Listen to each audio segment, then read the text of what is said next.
Hi there, everybody. Welcome this week to episode 19, where we're discussing perfectionism and how it affects our lives. And some of us are perfectionistic people. I can claim that one myself.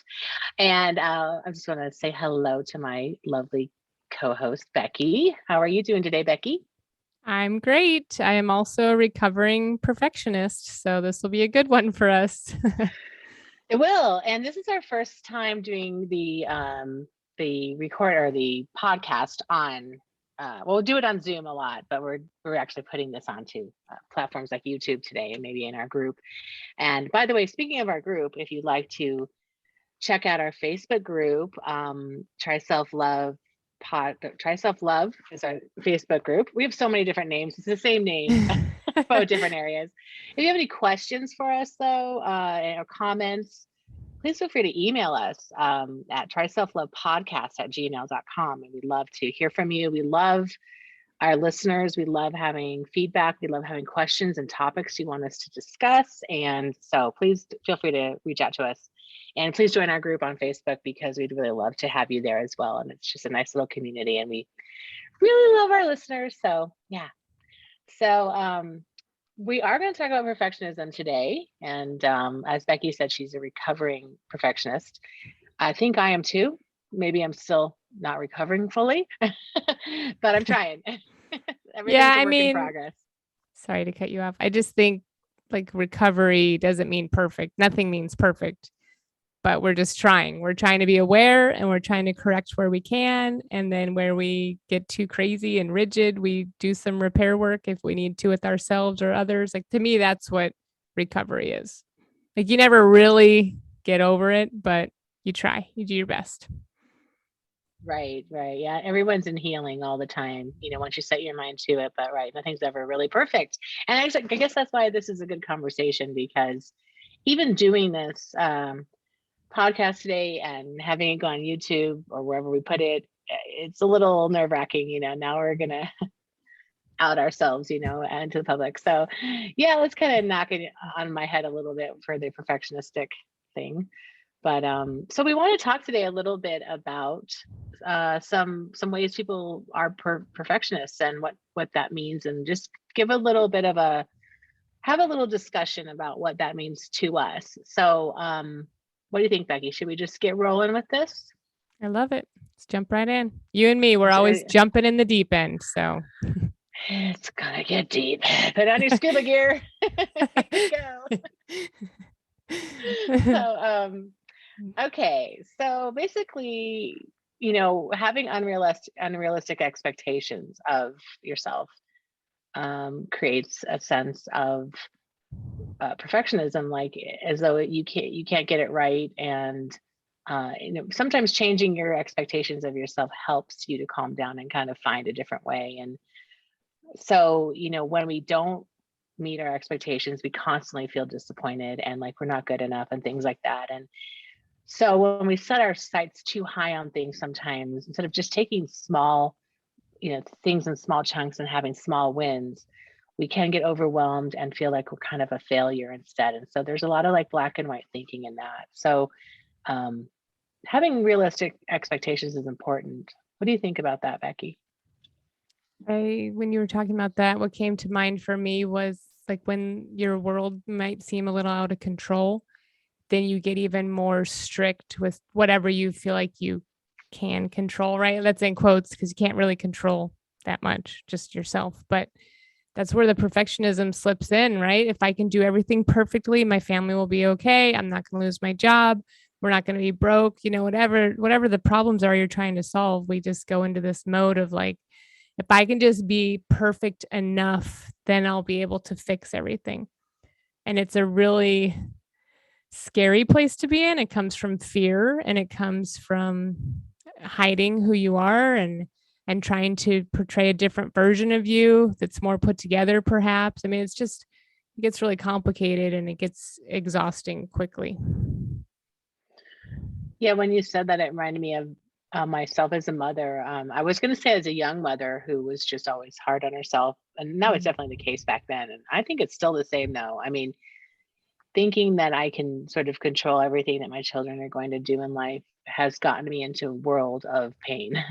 Mm, Because, kids do things that we don't really want them to do sometimes, and it really it can trigger a lot of old wounding. Actually, it's what happened to me. It just some things have happened over time with my children, and it brings up my own fears from my own childhood. And so um the reason I became perfectionistic is so that I could control, as you use that word, control my life now, and everything will be perfect so that I never have to feel that pain from before. And mm. well, that doesn't work.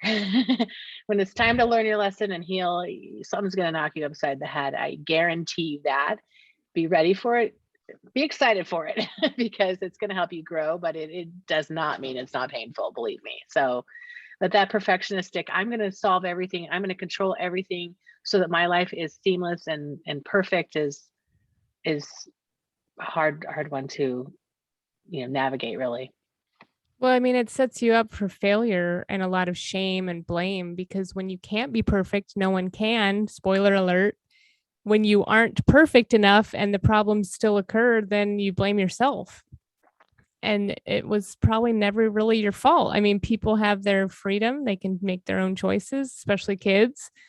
We're going through something with one of our kids, and it's interesting to watch because my husband, like, he holds on even tighter, and it makes me just, I want out because it's too much. It's too controlling, and there's no good way.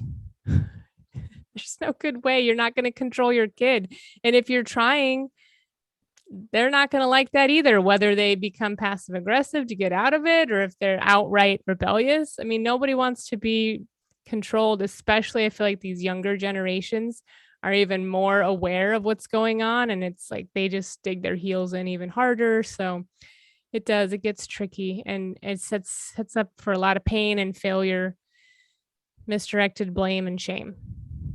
It's just a fun time for all. It is. It's like a party every minute. Yeah. But, and then the blame and shame also can lead into like just criticizing yourself and not really Mhm. having compassion for yourself because you blame yourself for what happened with somebody else, or, if you with yourself, depending on the situation. And really it's just learning and growing. And it's more really about um, progress over perfection. And so it becomes, Mm, you can be in the gray area. It doesn't have to be black and white all the time. It doesn't have to be all or nothing. It doesn't have to be perfect to be okay. mhm. And life is beautiful when you can just be okay with the imperfections of life, really, Yeah. I truly. think So, I think it's a sacred place, especially as a family, if you can all just get to a point where it's like none of us is perfect. We're all loved. I mean, we're not going to just give up on all goals completely. I mean, my one goal now for my children is like just be a decent human being, you know. I don't care if you go to college, if you want to find a trade, but like you're not living in my house forever and please don't go to jail.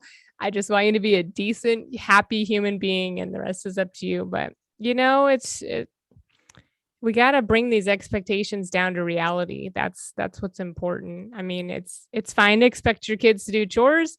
It's not fine to expect them to just straight A's, valedictorian, get these scholarships for college, go to whatever major you tell them to do, live the life you want for them. You know, that's it's not your place. So right, that right. went, They have their own journey, their own life, yeah, really. yeah. And that this isn't always just about your kids. Obviously, this crosses all the lines. It's easy for us to use that example, right? But obviously, using an example of like when we're too hard on ourselves in jobs and school and Mm, with our house and anything that makes us sort of feel like unless this is done perfect, I'm just not even going to try, or I'm just not mm, even going to do this because I'll just be a failure if I don't get it right. And that's definitely part of a lot of our experiences, and I think a lot of it comes from childhood because there was some element where we felt like we had to get it, control the situation, get it right. Maybe somebody wanted that mm, for us or needed that for us and all that stuff. Who knows? But we all have that sort of, a lot of us. And then we get that pressure from the world, right? From media, from everything, where we have to have perfect bodies or have to have the perfect job and make this much money, or we're just a failure at life. And it's really, really, it's such a way to separate ourselves from one another. Like there's no Mm, tolerance in that. There's no love in that. It's just, let me compete with you and compare myself to you. And if I look better or I am better in some way, then I'm better than you. Like, why do we do that to each other? Like, why do I have to be better than you? Why can't we just be friends? Why can't we just be, enjoying each other for the differences that we bring to the table? mm. I think that's really, really important. At least it is to me, but, my own opinions on things, I guess. What do you think, Becky? Um, just thinking as you're talking, like social media is just sets us up to just portray only the good. Everything's great. We're always on vacation. Our families are perfect. We're having a great time. No one ever misbehaves, especially not the adult. Social media is just this great place to just pretend. And it was bad enough, as you were talking about when you were a young mom. And when I was a young mom, I was also hard on myself too. But that was just the beginning of Facebook. So now think how different things are now. Like people are glued to their phones nonstop, and it's this world that doesn't really exist. So it's like you were saying, there's no connection because how can you connect to an image that's not portraying the truth? So Right. for me, I know like perfectionism, people pleasing, those forms of kind of hiding and trying to play safe. Those are kind of my downfall.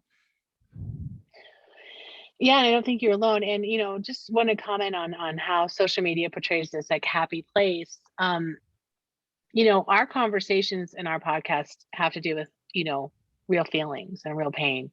Not because we want to be negative though, it's because I think we disconnect from who we really are when we keep trying to please everybody else, right? When we try to act like we're something we're not or better than.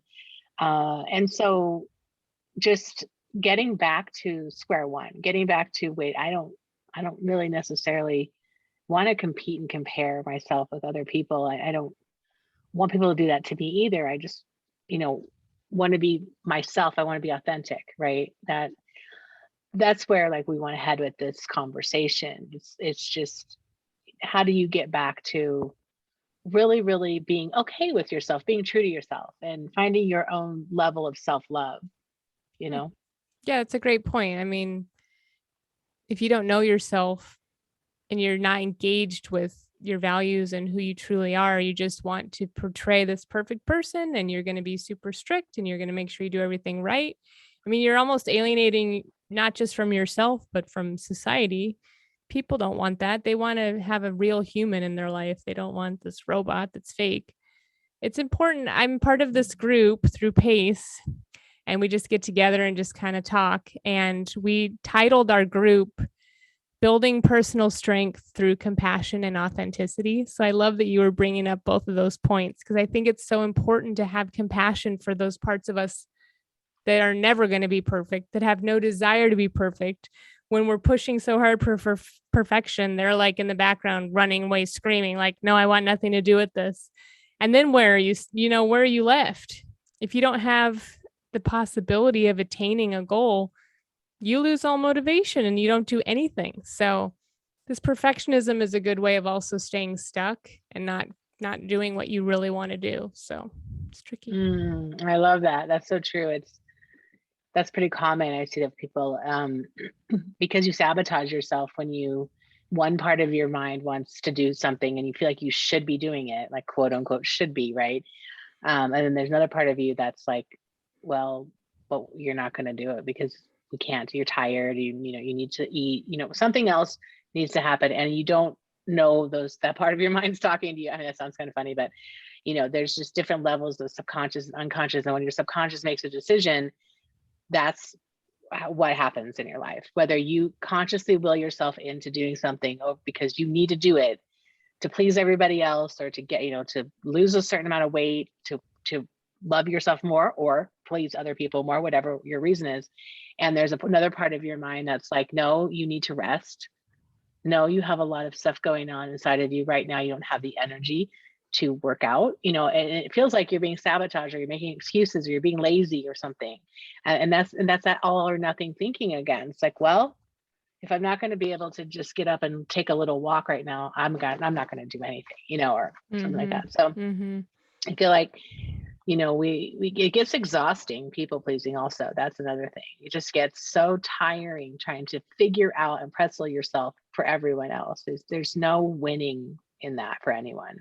People don't actually really appreciate it that much either. You do for them all the time. They can be a little resentful. I found in my life, trying to please people can get them to feel like, they're sort of happy for a little while, but we try to do things for people and try to be perfect for people, and we just lose sight of ourselves. So yeah. Yeah, and that makes me think like you were just saying, people don't really like that. They want you to just get out of their business a little bit, They'll come to you if they want your input. But so instead of like overworking and trying to make things perfect for you and others, what can you get done that you really want to do, but it's not going to be perfect, and that's okay. Like we all have things on our list. I write my to-do list every day. I never finish it. Why do I make it so long? Why do I do that? I don't know. But you know what? If you only have time for a 10-minute walk, great.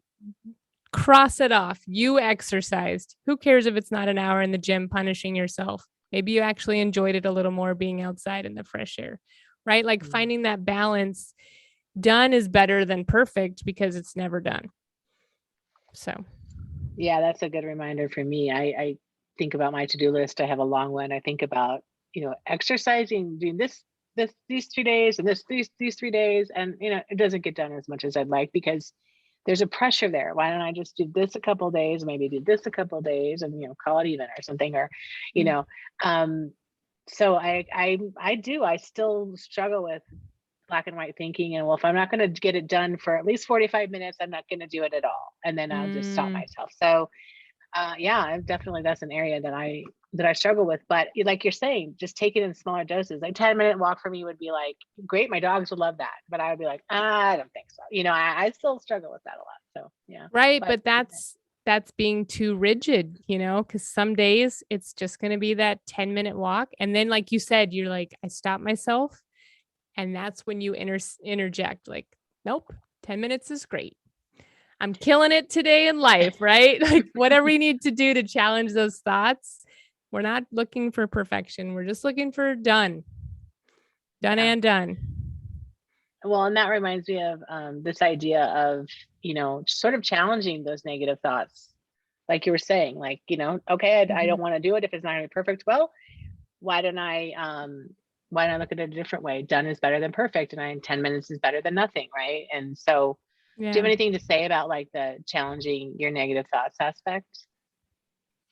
Yes, I do. I was just talking to my coach about this yesterday, how like I want to be, oh man, I have so many food restrictions at this point and I'm so tired of it and I feel so rigid. But then when I loosen up a little bit, I actually end up paying for it. I'm super congested now. I can't sleep at night even more because I've had some dairy the last few weeks. And anyway, my body doesn't like it. So, okay. Well, we tried it, right? It doesn't mean that you can't try anything else. We just know that dairy is off the table and it's no more happiness. That's okay. I'm just kidding. There's other ways to be happy, but for me, kissing dairy goodbye is hard. But yeah, you gotta be a little more loosey goosey, which is kind of hard for me. I'm not that easygoing all the time. I'm getting more so the older I get, but yeah, challenge those negative thoughts. Stop telling yourself you can't. Stop telling yourself it wasn't good enough. You should have done better. Blah, blah, blah. Why didn't you put more time into it? Truth is, you probably did a great job and you're just not letting yourself see it. You had a story Absolutely. about that, didn't you? Oh, as a matter of fact, I did. Well, yeah, I started a study group for this exam I have to take um, to become a nationally board certified health coach later this year. And we just started today, and I was not prepared. Some things happened in my world last week that sort of threw me off my game, and my mind was just not tuned into this study group. And so I woke up very early this morning and scrambled to read a bunch of notes and get something together to prepare for this exam or for this study group. And did a Quizlet and there were spelling errors, and I'm a writer and an editor, and when I have spelling errors I just beat myself up so badly, right? Not as much as I used to, but I kind of laugh about it now, like I'm a doctor who eats donuts, right? I'm an editor who doesn't proof her work, so I write quick messages. Half the time people think my fingers are drunk or something, and I'm just like, sorry. Sorry. But it ended up really okay. The people in the group are a bunch of other coaches, and they're very compassionate people, and they're very sweet and loving, and they just went along with it, and they didn't care. I mean, they were very kind, and actually that helped me. But in the meantime, I was also like, well, I woke up at 4 this morning. I went to bed early, but I got up at 4 this morning, which is not normal for me. I was exhausted, and I was trying to still use my brain to like formulate these intelligent questions for everyone. And I just knew I could do so much better. And if I would have given myself the time and did a better planning, I would have made it better. But in the end, it was fine. It was the first lesson, and everyone got something they needed, and everyone was sweet about it. And mostly I didn't beat myself up completely. And so that was good. I allowed it to be imperfectly okay. So that was my little story. I love it. I'm glad you shared it. As you're talking about this, you got it done. Let's be real. You didn't just bail on the group. You showed up, you got it done. And partly your character as a mom who's involved, like that's where your heart was. And so that's where your focus was. And that's okay. Look, it still turned out okay. You got to have that balance. And that's part of being a real life wife, mother, whatever people want to be, business owner, school teacher, you name it. There's got to be a balance. And so I love that you got up so early because you're a diligent person. You're very dedicated. You got up early and you did it. And it wasn't what you wanted, but you let it be enough. And I love that.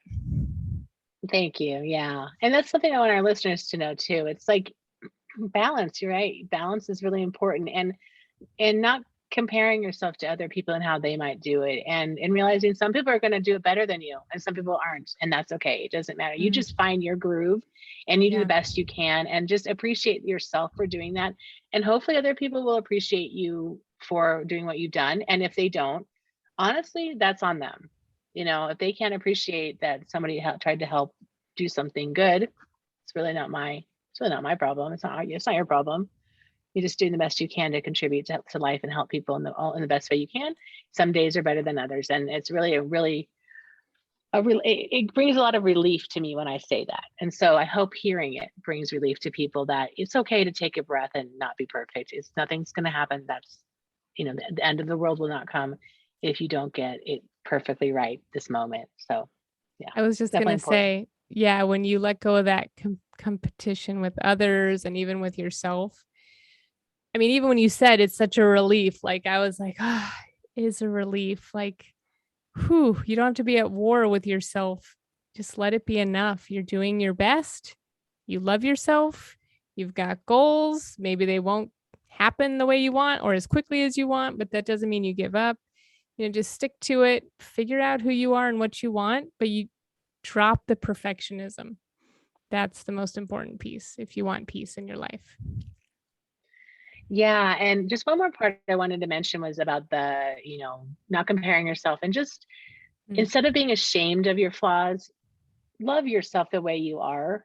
Know that you're lovable regardless of if tied your shoes perfectly the right way on both sides. If you didn't bake the cake, I have made so many cakes that were like falling over the side. I was like, here's your birthday cake. I hope you like it. I'm gonna put it on Pinterest later. And people are like, you are not doing that, right? I'm like, no, I would never. Well, I might for fun, but but I was like, it'll taste good at least, right?